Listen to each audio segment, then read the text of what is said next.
Well, Shawnee County's emergency management officials say that they are paying attention right now following those devastating wildfires in Hawaii. 13's Victoria Cassell met with them this afternoon for some insight on how they prepare for various emergencies. Victoria.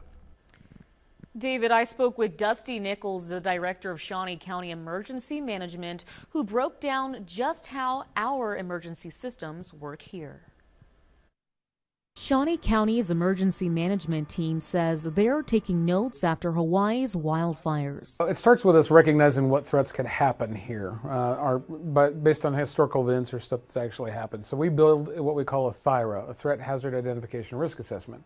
And then we prioritize those things and we start training our communities and our first responders based on those most likely threats that could happen. Dusty Nichols says it all comes down to recognizing a community's culture. In Hawaii, their culture is going to be surrounded basically with these sirens for 2, maybe 3 different kinds of threats.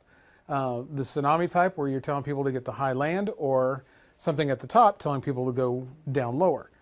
In this particular situation, they use mostly, their culture is used to hearing those sirens and they go up. That would have put people right into the fire.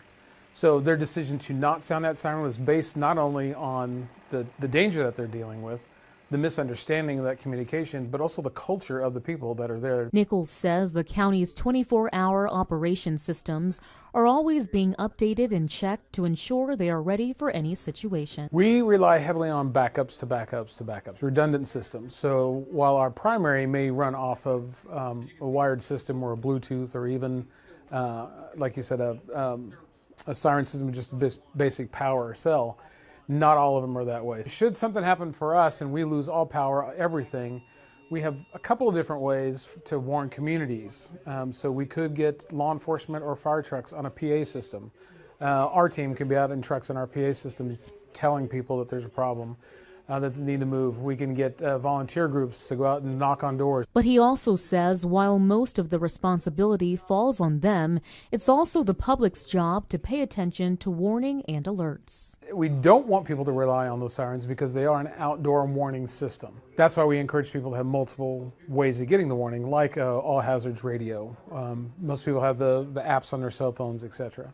Having multiple ways to get the warning is in part responsible of the individual and those individual families that are in our jurisdiction, which is why we continually promote that. But we will still be here to sound our sirens and our warning systems the best that we possibly can.